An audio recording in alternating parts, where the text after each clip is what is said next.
Hey there, ladies and gentlemen, and welcome back. I'm your host, PattSun, and today we're going to be taking a look at r/Surviving Infidelity, where OP's soon-to-be ex-wife now wants to reconcile because her affair partner got another woman pregnant. Oh boy. Let's begin, shall we? Divorce hearing today. It went great and feeling great. Posted by Reddit user Horror Consequence 74. My wife cheated on me in December. I walked in on them at his house as I knew what was going on. It was my stepdaughter's father. I have been kicking him off our property for years and keeping his anger in check. I spent all day taking care of the house, the pets, the yard, and her daughter. When we got married, she had me donate my beater so I could drive one of her cars. I even did a little part-time work on the side at the law firm she works at. My days began at 6 a.m. and ended as late as 2 a.m. some nights because of all the chores I was responsible for. I tried to forgive her, but continued catching her talking to him and even making plans to sleep with other male friends, all the while assuring me she wanted us to work. She abused me sexually and emotionally, telling me the cheating was my fault because I should have done something to stop it, and using guilt and threats to make me have sex with her when I was clear I wasn't ready for that. She got pregnant after I caught her with him, and I asked for a DNA test. Instead, she went and got an abortion immediately and blamed me for that too. I decided to leave last month and quit my job. Since then, my family has been supporting me and I struggle every day to get out of bed and even just feed myself. We were married less than a year. I am getting no spousal support, no car, had to leave my job, lost half of my family. Her family, my stepdaughter, I have no home and was left with no money. If it wasn't for my family helping me, I would be completely homeless. My mental health is in a bad place as I have found out that cheating was happening, even when we were just dating. It was all fake or some kind of game for her, and I'm left to pick up the pieces. I was cheated on and abused, and I am the only one being punished. I'm told there's little I can do by my lawyer, whom I trust a great deal. He is a trusted family friend. What do I do with all this emotion? How do I fix myself? I know I need to take baby steps, get another job, etc. But leaving the house feels like an insurmountable task right now. I'm struggling with severe depression and anxiety in public. Even being with my friends is extremely taxing and leaves me a sobbing mess when I finally can drive home. I feel broken and nothing is getting better, and I don't know what to do. OP, you need some therapy for this trauma because of the betrayal, abuse, and threats. Look, it can cause PTSD. In fact, your depression and anxiety might be PTSD related. OP, I'm really sorry that your marriage ended and this person that you were supposed to love and trust was so fucking horrid to you. Look, man, none of what she did or how she behaved was your fault. None of it. And all of your emotion are normal. She sounds like a complete fucking psychopath. Time will help, but a good therapist will accelerate your healing. OP, until you are able to start therapy, go get a notebook, man, and start a journal. Write whatever you wish. What are you feeling? How are you feeling today? What happened to you before you met her? How was your life? Look, OP, I hate hearing someone was treated this badly by anyone. Sure, the blame is partially on you for allowing yourself to stay with this wretched woman, but still, no one deserves to be treated like this. Please, OP, take care of yourself and be kind to yourself from here on out. Now let's listen to OP's short update. A friend informed me that my ex-wife will be bringing the affair partner to the divorce hearing as a final jab at me. How should I deal with this? Several friends have offered to come as support, but some have said I should just do my best to ignore them. What would you do? OP, take a picture of them together because in a few days, weeks, months, hell, maybe even years, they will be back in that very same court getting a divorce themselves because one of them is cheating on the other. Just wait, dude, I guarantee it will happen. Look, if I were you, I would greet the guy and honestly, I would thank him. And then I will hand him a sheet of paper that lists all of her exes and past hookups, their contact info, and the information on how she cheated on each of them. Go look at him right in the eyes and smile, man. Thank him sincerely for taking over your life sentence because that's essentially what he has done for you. He has set you free while taking over the burden that is your ex-wife. And now for OP's full update. My divorce hearing was finally today. My post history contains my full story, but TLDR, I was abused by my ex-wife after catching her in our bed with another man, days after Christmas last year. I tried reconciliation, but as time went on, I kept catching her talking to the same guy and even planning to go see others out of town, while getting inappropriate sexual Snapchats and texts from them, all while lying to my face and telling me she has cut contact. Every single time, same story. I finally told her I was leaving and would be filing for divorce, and she told me again that if I left, she would kill me. Here we are, though. I am alive and she is permanently out of my life. I came home from the courthouse and hit a few new maxes in the gym and am all around feeling great. She doesn't know where I live, moved out of town, and she doesn't know where my new job is. This woman, who I love dearly and would have done anything for, took everything from me. My job, my car, my home, my stepdaughter, my marriage, my mental health, and potentially my baby. Even though I am confident it was the affair partner's baby, she aborted it when I asked for a DNA test. This entire year has been an unending hell for me, and all the while she blamed me for leaving and tearing apart our family. By the time she arrived this morning, I was already speaking to my lawyer. We just had to be present and get the papers signed by the judge. I never looked at her once, not even when she tried to hand me mail from the house. I just grabbed it and kept walking. I did notice that the affair partner didn't come with her, odd since she had been saying to mutual friends he would be coming with. Everything proceeds fine. I was stressed and emotional on the inside, but I kept a gentle smile on my face and kept my spirits high. She was sounding like she was about to cry, but I never looked. It wasn't till I got home that I noticed a note mixed in with my mail. Affair partner wasn't there because he got some other girl he was seeing pregnant. I tore it up and threw it away. She had a loving husband and she cheated, lied, and hurt me till I left her, and she did it for a loser that was seeing other girls anyway. The cherry on top is that affair partner hates being a father. He is lazy, beats my ex-wife when they were together, and drops his daughter off with his mother anytime he has her. She called him by his first name and called me dad because she barely knew the guy. His own mother cried on Christmas while we shared a drink because she was so happy her granddaughter had me in her life. This new baby will destroy his life even further. My only hope is that whomever he is having this baby with gets away from him ASAP for the baby's sake. Despite how high energy I feel very alone today and am bouncing between very happy and very muted. Sorry if this is all over the place, I'm just feeling very strange. I thought it would feel better, but if I'm being honest, I wish none of us were suffering. Ha! What did I tell you, OP? One of them is gonna cheat on the other because they're both fucking assholes. Quite honestly, I thought they were gonna last at least a few months, but hey, karma's a bitch. Look at it this way, OP. At least this chapter of your life is finally over. It's emotional for sure, and it's sad that this all happened, but it's not in your control. The only thing that you can control is what you will do now after this. Look, OP, you're allowed to grieve. You're allowed to be sad. It's normal. And it almost sounds like you will miss her daughter more than your ex-wife. I get the impression that you enjoyed being a father. But don't worry, there's still time to find someone out there who will be all in for you, just for you. It will take time for sure, but everything will work out, OP. And one more piece of advice. In your next relationship, don't be a fucking simp. Good luck, man. Our final story is from r/ProRevenge. I was called an ungrateful brat, so I acted like one. Posted by Reddit user Thunderkurg. This whole thing happened a year prior, but the repercussions are still happening, and I hope they continue until the day the bastard dies. This will be long, so buckle in. Background: growing up, me and my sister had no love toward our father whatsoever. I'm not gonna bore you with details, but alcoholic, abusive, violent are the few that come to mind. When my sister got accepted into a much better, but also further high school than our local, she moved immediately and rarely visited. We were 10 years apart, so I was 4 at that time. I grew up resenting her for leaving me to deal with his bullshit all by myself, but now I understand better and we're on good terms. My local factory was so big that it supported my whole town.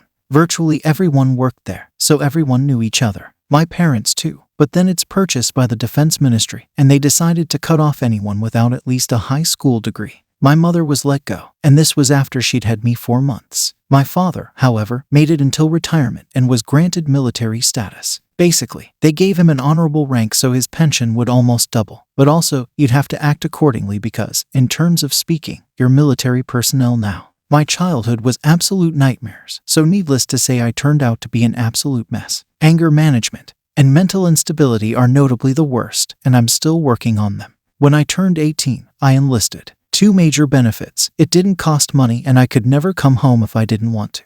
For me, it was literally a highway out of hell. Fast forward 3 years later, I got an honorable discharge. Turned out I had actual mental problems. Who would have known? I got a bulk load of money and even more in the following months when they were able to process my military insurance. I came home to find my town incredibly underwhelming, and my father hadn't changed a bit. Not wanting to spend the rest of my life in this hellhole, I took what I could and moved to the city where my sister was living. The last words dear old dad said to me was, "You'd never make it," because apparently, being discharged for a mental illness showed that I was a coward. Also, I think he didn't like that I was tougher than the boy who used to obey his every word that I once was, and that I'd stood up for myself more in the few weeks I've stayed with him than the entire first 18 years of my life. I moved to a new environment, took up a blue-collar job. I was pretty beefy thanks to the military, and decided to pursue a career in IT, all the while taking care of my mental health. When it all started, somewhere during this time, he got diagnosed with cancer. I was told it was not dangerous, but operations were required. My sister had actually reconciled with him, partly because of my mother a few years prior, and would occasionally bring my niece home to visit them. She was quite successful, so she decided to pay for the whole thing. Operations, treatment, hospitals, recoveries, it was all hers. She paid for this while moving into a new house and buying her first car. Those things are pretty expensive in my country. My father had a huge bank account because of his pension, but he didn't have to pay a single penny. After a year or so, he's on recovery, and all in all, things were good. During this time, I was struggling with working and studying, living paycheck to paycheck, and had to rely on a social program to get treatment for my illness. I visited him after every operation, though it wasn't anything tearful. If he didn't poke me, I was fine. After nearly a year of staying at my sister's house, he and my mother headed home after his doctor gave him a go. At that time, I was looking for a new job because the current job was horrible, and it made my mental health actually worse, and I was lucky to find one where most of my skills were transferred, and I had enough time to finish my studying. One day my mother called in tears and asked me to come home that weekend. She told me that my father had been seeing someone else. Now I must admit, I'd not put anything behind this man, but then I thought she was paranoid. She still is, up to this day, about everything, and I resented the thought of going home on a 4 hour trip both, just for something that's utterly unimportant. So I calmed her and swept it under the rug. Fast forward a few months, I got another call, this time from my sister. She came to visit that week with my niece to inform them that she was 3 months pregnant. What was supposed to be a happy union turned into an absolute shitshow. Apparently, when my father left his phone unattended for a few minutes, his mistress sent him a very sexy picture, and my mom saw it pop up. Needless to say, all hell broke loose. My sister said that was the first in many years that she saw my mother scream bloody murder at my father, and when he tried to hit her, my sister threw herself in between, which prompted her husband to throw himself in between because, she's 3 months pregnant.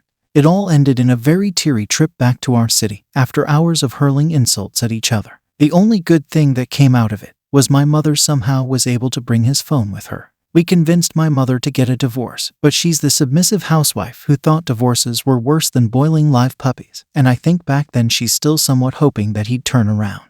They've been together for almost 35 years at that point, so I figured something must have been there. She didn't want it, so we dropped it and decided to cut him out for good. Lo and behold, half a year after the incident, my father's side of the family started to contact me. I have a strict no-call policy, where the only people allowed to call me outside of work hours are my mother, my sister, her husband, 3 of my best friends, and only recently, my boyfriend. So to my bamboozlement, my father, my aunt, his mother, all called within a day. They suddenly acted so nice and convinced me to come to visit them. Obviously, that was all a ruse. After the incident, my father's side all blamed my mother and said she should have kept it a secret and not made a mess for the family's sake. They also disavowed me and my sister because we were ungrateful brats after we did not accept their ultimate argument. He's your father after all. Out of morbid curiosity, I ventured back alone to see what it was about. Turned out, they wanted to sell his house. It was on my grandmother's land. Back when he was about to undergo his first operation,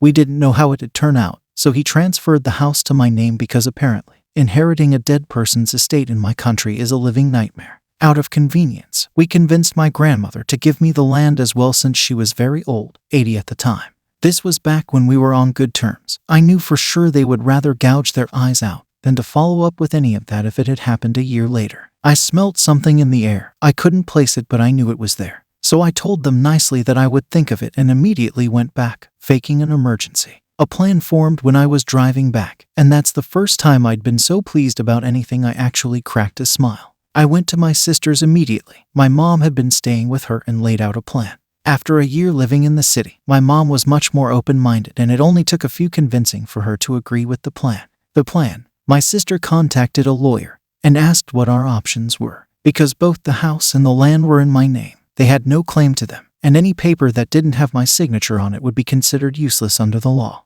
They could try and claim it was rented out, but then they'd have to move far away and hope that I'd never be able to locate them, and I knew it'd be too much trouble for a couple of old folks. They could claim it's his life achievement, but because he and my mother never divorced, it's technically half hers as well. This is when I came up with an idea. I asked the lawyer what if my mother filed for a divorce. He said it's highly unlikely the court would reward my mother's full claim, unless we could prove that he was unfaithful before the separation. To his surprise, I could remember the phone that my mother brought back from that day. It was smashed during the fighting, but generally still in one piece. She asked me to throw it away a few days after, but my lazy ass just brought it back to my place and threw it in the loft. Sufficient to say it provided us with more than enough proof of his indecency. The execution. After weighing our options, I called to inform my father that I would come home the next month to make an announcement. He was eager to hear it. Upon my arrival, they were so nice and sweet and whatnot. But after I introduced my lawyer, it's like they flipped a switch and suddenly became vile and violent.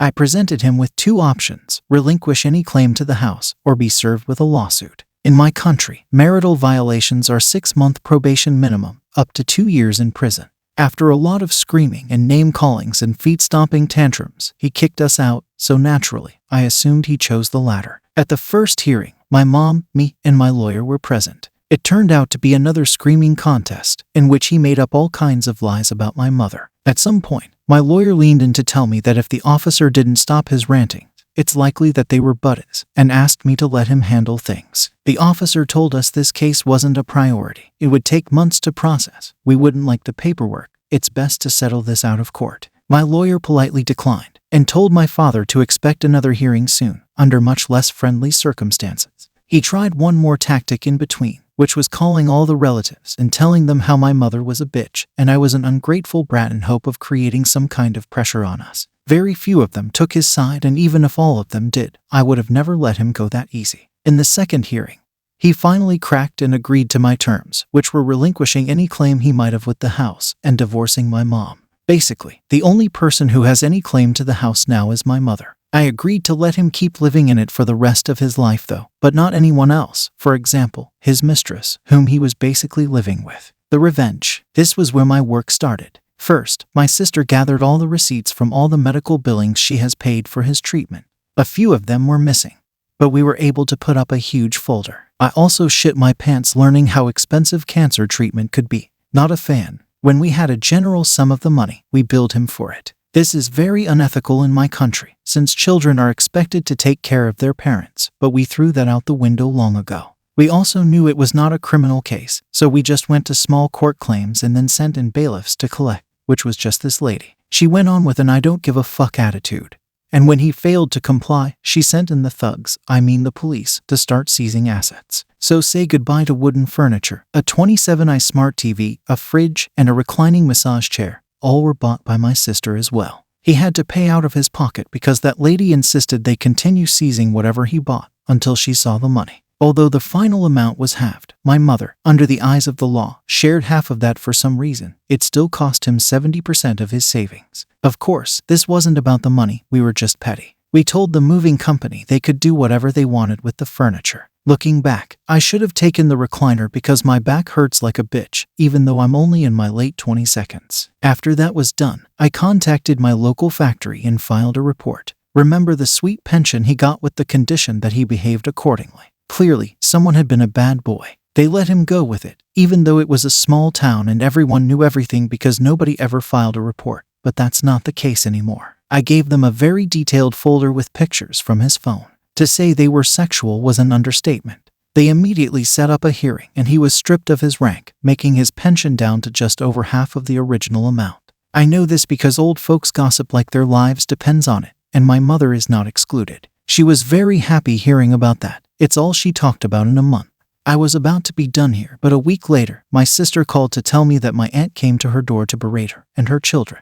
My sister was working from home. My mom also lived there but had gone out for some reason. My sister just called security to kick her out and warned me she could go for me next. I was seeing blood, not because of some lame-ass Karen that could cause me inconveniences at most, but because she was screaming at my niece and nephew. As a gay man, I know full well the bloodline ends with me, so I put all of my love into those little guys, to the point that if I had been there, I would have bitten her head off. So I dug a little and found out my aunt was knees-deep in debt. She was hoping she could leech some money off my father, if not from the money he made selling the house, then from his big bank account. Since neither of those was available anymore, she was very angry and thought she could lay it on my sister. You wanna know what a man could do with determination and raging hatred? I never set up an online social presence, mainly because up to my 18th birthday I was too poor to have a phone, and then the military taught me it wasn't needed. But for this special occasion, I made an exception. I created a Facebook account and befriended her. I didn't even have to pretend to be anyone, since old people apparently accept friend requests from anyone. She had this vibe where she'd show off her money and her vacations and her items like a wealthy person. From my mother and her trusty gossip circle, I knew that she always told whoever she owed money that she was struggling. So I figured she must be blocking them. The next part was easy. I just had to send all of her selfies to everyone she's owing to. I didn't have to declare myself since I was literally on a throwaway account. So it's just this really long line of messages that showed my aunt spending her money lavishly. For the next following month, she was threatened. Not with legal actions like I did, but with much more sinister actions. She would have thugs, not the police, throw gifted at her door, like paint, fish sauce, and sometimes literal shit. My mother also told me this, of course. She finally figured out what I was gonna do when I told her to find me a list of all the people she's owing to. The ProRevenge. As much as I want to take credit for this, the idea wasn't mine. Forgive me, for I once again had to lay out a bit of background.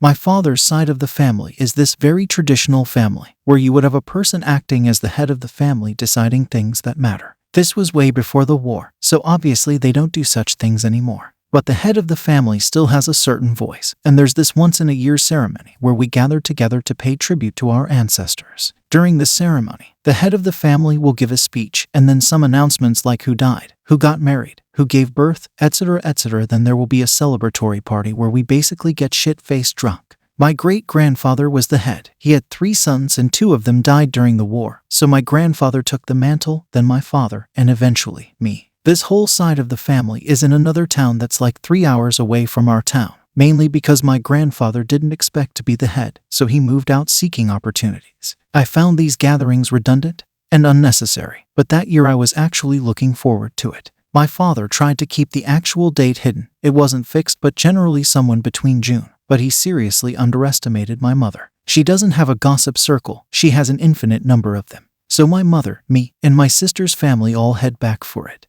The trip was 14 hours in total, but the result was worth it. We timed it so we would come 2 days earlier than my father, again thanks to her gossip circle. This side of the family had never heard the full story before, only the version my father gave them, which was that he and my mother left in good faith. I actually gave my father some credits for not bad-mouthing my mom. After weighing all the pros and cons, we decided to let my mother loose, and she's exceptional when it came to relaying details about her personal tragedies. I kid you not, if I had posted her story, word for word, by this time next week there would be a global justice for OP's mother movement. It took just 1 day for everyone to know what an asshole my father had been. The look on his face when he arrived, with my aunt and my grandmother, and saw my family already there was priceless. He got the stink eye from everyone for the rest of the day. Nobody would initiate conversations with him, so he's just sitting there like a sad dog. Now I know what they said about dead horses, but this idea was brilliant not to follow through. My uncle, let's call him Oliver, came up with this. In the hierarchy,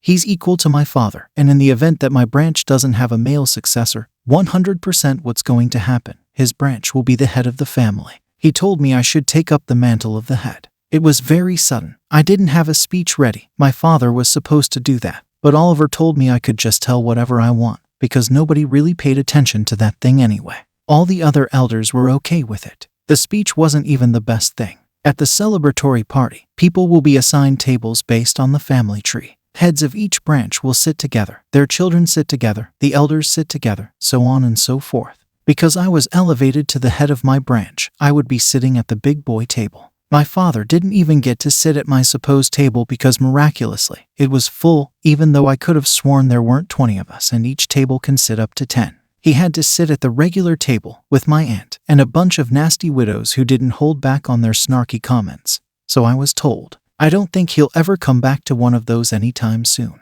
The aftermath. My father is now just a miserable old man.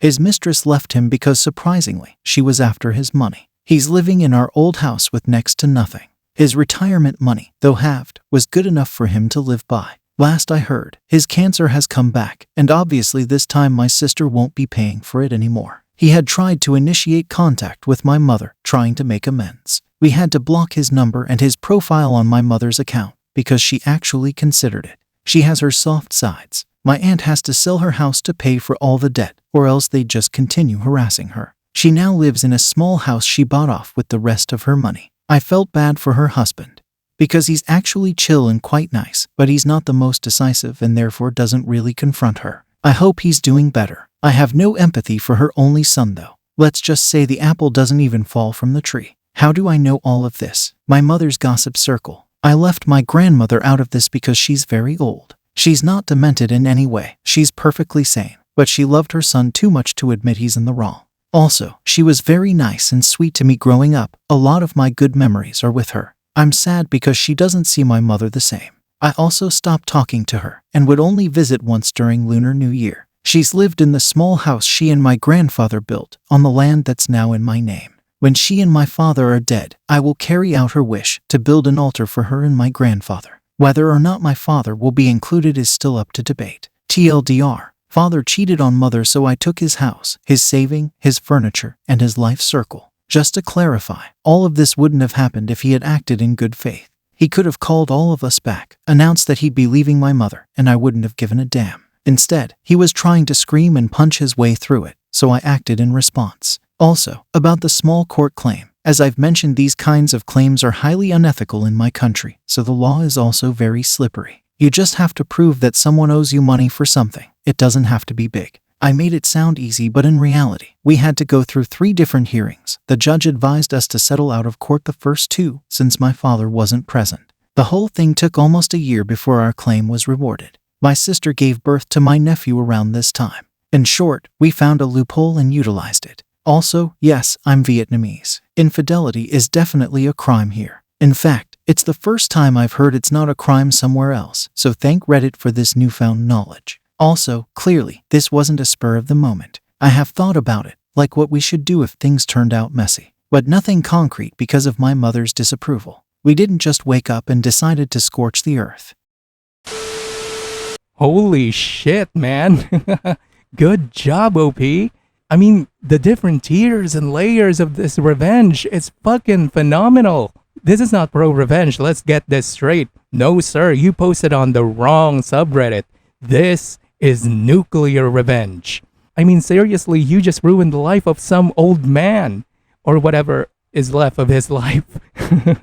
Dude, this is fucking amazing. And actually, I kind of paused a little bit because what you were describing at the beginning, I thought it was some sort of mafia party. But I soon realized that it wasn't. And for those of you who are thinking if this is real or this is just maybe creative writing, well, I can give you my PattSun guarantee. Yes, this sort of stuff does happen in Asian countries. I should know. I live in one. Actually, I've attended many parties just like what OP has described. Usually these kinds of parties are just very boring and annoying, just like what OP described.